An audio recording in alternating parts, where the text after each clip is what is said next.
Hello my dear students, कैसे हैं आप। आज जो हमारे साथ हमारे जो शख्स हैं ये ओम अग्रवारी हैं। आज इनका क्लास 10th में रिज़ल्ट आया है। ये सीबीएसई बोर्ड से हैं।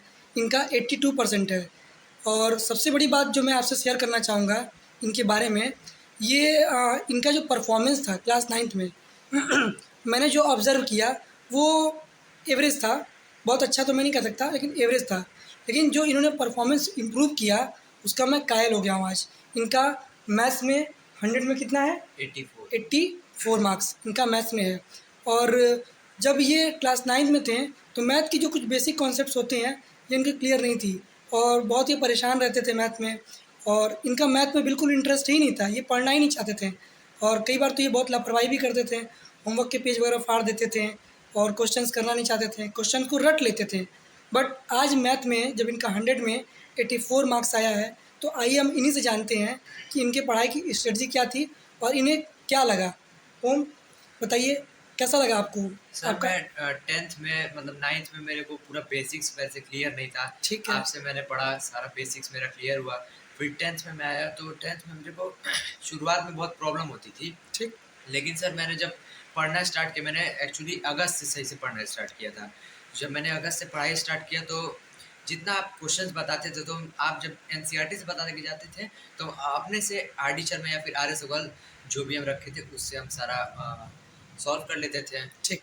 ताकि क्वेश्चंस का बढ़िया से तो प्रैक्टिस हो जाए। तो मैथ से तो आपको डर लगता था, इंटरेस्ट ही नहीं था आपका। पहले फिर एकदम कैसे आपने इंटरेस्ट नहीं कैसे था किया? हमको, 9th तक कोई इंटरेस्ट नहीं फिर था। आपने कैसे कर लेकिन लिया? सर जब मैंने पढ़ना शुरू किया, मतलब आपके पढ़ाने के अलावा भी जब मैंने खुद से पढ़ा, तो हुँ। मेरे को मतलब जब क्वेश्चन सॉल्व होने लगे ना, तो उससे इंटरेस्ट मेरा बढ़ने लगा। इसी से मैंने अपने को मोटिवेट किया और मैंने सोचा कि मैथ्स मेरे लिए बहुत स्कोरिंग हो सकता है। हुँ, हुँ। इसीलिए मैंने मैथ्स को ज़्यादा फोकस किया और मैथ्स में आज 84 ला पाया हूँ। बाकी सब्जेक्ट के बारे में अपने मार्क्स बताइए। साइंस में कितना है? सर साइंस में मेरा 86 मार्क्स है। 86 मार्क्स है। Yes sir. ठीक है।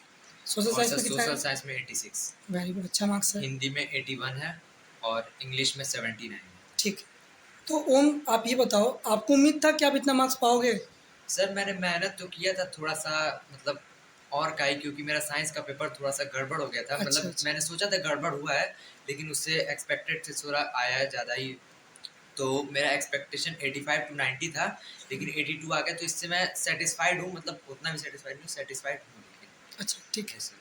ओम, बताइए कितने घंटे पढ़ते थे आप डेली? सर मैं स्कूल और ट्यूशन के अलावा सेल्फ स्टडी सिर्फ और सिर्फ 4 से 5 घंटा करता था।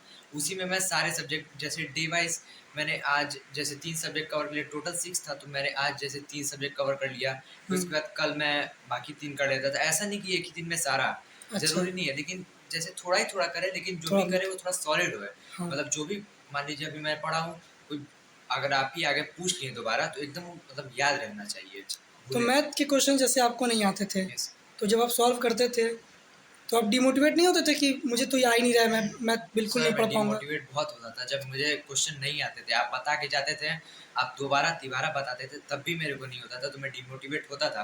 लेकिन फिर आपने मुझे मोटिवेट किया, मैंने खुद से सॉल्व करना जब स्टार्ट किया, मैंने आर डी शर्मा के नए नए क्वेश्चंस लगाए, आर डी शर्मा जब लगने लगा ना, हुँ। तब उससे मेरे को मोटिवेशन ज़्यादा हुआ। Yes. अच्छा, ये बताइए, जो स्टूडेंट्स एग्ज़ाम देने वाले हैं क्लास 10th में, आप उनको क्या कहना चाहेंगे? कैसे पढ़ना चाहिए उनको? सर देखिए, स्टूडेंट्स, सारे स्टूडेंट्स की कैपेबिलिटीज़ अलग अलग है।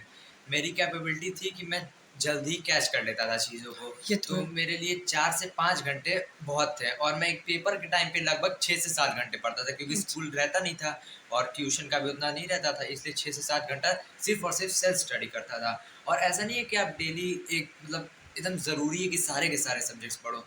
जैसे अगर आपको ज़्यादा जो हार्ड लगता है ना, उसको आप बाद में भी पढ़ सकते हो। पहले ईज़ी वाले करेंगे ना, तो उससे थोड़ा कॉन्फिडेंस बिल्ड हुँ। होगा। कॉन्फिडेंस होता है ना, तो थोड़ा हार्ड वाली चीज़ भी हम लोग अच्छे से कर बिल्कुल, लेते हैं। बिल्कुल, बिल्कुल। पहले ही हार्ड पे जाएँगे, उससे कॉन्फिडेंस लो होगा ना, तो ईज़ी वाला भी और हाँ, खराब हो बिल्कुल, जाएगा। बिल्कुल, इसीलिए एग्री, मेरा तो मानना है पहले ईज़ी वाला सॉल्व करना चाहिए। एग्री। इसलिए मेरे को तो मैथ्स 10th में ईज़ी लगने लगा था। तो ईज़ी मार्क्स। मैथ्स, इंग्लिश और सोशल साइंस सबसे पहले तैयार करता था, उसके बाद अदर सब्जेक्ट्स तैयार करता था। So what about science? Science की प्रिपरेशन आपने कैसे की? सर साइंस में मैंने काफ़ी बुक्स लिए थे। एस चंद की मैंने प्रेफरेंस बुक्स ली थी, एंड एनसीईआरटी की मैंने पूरी लाइन बाय लाइन पढ़ी थी। और सर एनसीईआरटी में जो एक्सरसाइज वाले क्वेश्चंस होते हैं वो बहुत इंपॉर्टेंट है। मैं प्रेफर करूँगा जितने भी स्टूडेंट्स हैं आगे के, सारे एनसीईआरटी की ज़रूर सारी लाइंस और अच्छा, सारे क्वेश्चंस को सॉल्व करें। Yes sir. क्या आपने सैंपल पेपर भी सॉल्व किया था एग्ज़ाम जी से सर, पहले? किया था आपको सैंपल कौन सा पेपर सैंपल पेपर सॉल्व। सबसे अच्छा लगा? सर मेरे को एडुकार्ड का बहुत अच्छा लगा सैंपल पेपर। उसमें लगभग 15 सैंपल पेपर थे। मैंने ज़्यादा नहीं, 6 से 7 सैंपल पेपर साइंस के सॉल्व किए थे, और मैथ्स के मैंने ज़्यादा किए थे क्योंकि मेरे को पसंद था मैथ्स। मैंने लगभग पूरा ही कर दिया था सैंपल पेपर मैथ्स का। तो अब बताइए सैंपल पेपर करना क्या बहुत ज़रूरी है जी सर, 10th के ज़रूरी लिए? है क्योंकि सर क्या हेल्प करता प्रीवियस है? प्रीवियस बहुत क्वेश्चंस रिपीट हुए थे। मैंने अच्छा। खुद ऑब्ज़र्व किया था अपने हुँ, पेपर में, बहुत जितने में मैंने सैंपल पेपर से अगर ढूँढ लेना, हुँ। पूरा सैंपल पेपर में सर 80% आपको पेपर पूरा मिल जाएगा। मतलब आप सैंपल पेपर अगर सॉल्व करें अच्छे से, पीवाईक्यू भी तो उसमें आपको मिल जाते हैं। ऐसा लगेगा कि हाँ, ये क्वेश्चन तो हम किए हैं घर पे, है ना? Yes sir. ठीक हुँ। है। तो ओम, इस समय आप क्या कर रहे हैं? सर इस समय मैंने 11th में कॉमर्स ले लिया है, और अभी मैंने स्कूल में पढ़ाई शुरू कर दी है अपनी। अभी पढ़ाई चल ही रही है, और सर आगे मेरा गोल है एंटरप्रेन्योरशिप करने का, नया स्टार्टअप करने का। अच्छा, आप स्टार्टअप करना चाहते हैं। Yes sir. तो अब आने वाले स्टूडेंट जो क्लास 10th में एग्ज़ाम देंगे, आप उनको क्या कहना चाहेंगे? कैसे पढ़ाई करना चाहिए? कैसे वो अपने गोल को अचीव कर सकते हैं? क्या करना चाहिए बताइए? सर आने वाले 10th वाले स्टैंडर्ड को मैं यही प्रेफर करूँगा, सबसे पहले तो आप अपना सारा पहले कॉन्सेप्ट क्लियर करिए। जब तक आपका बेसिक्स नहीं क्लियर होगा ना, तो आप ऊपर नहीं कर पाएंगे। साइंस और मैथ्स के लिए बेसिक्स बहुत ज़रूरी है आपके लिए। अगर आप साइंस और मैथ्स कर लेते हैं अच्छे से ना, तो बाकी हुँ, सब्जेक्ट तो हो ही जाएंगे। तो मैं ये प्रेफर करूँगा, सबसे पहले आप एनसीईआरटी को लाइन बाय लाइन अच्छे से पढ़ें। अगर उसमें दिक्कत आती है तब उसको आप साइड बुक से लेके पढ़ सकते हैं। लेकिन ओम आपने मैथ और साइंस में इतना अच्छा किया, जी सर। बाकी सब्जेक्ट के लिए आपने समय कैसे निकाला? इंग्लिश के लिए, हिंदी के लिए, सर सोशल मैथ और साइंस के साइंस लिए? तो मेरे को मतलब इतना ईज़ी लगने लगा था कि उसको मैं 2 ही 3 घंटे में पढ़ के हटा देता था। तो मैंने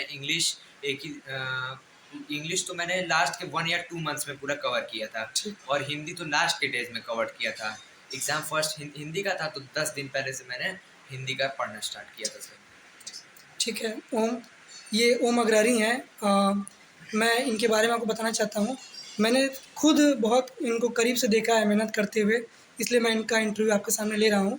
ये मैंने इनके अंदर लगन देखी।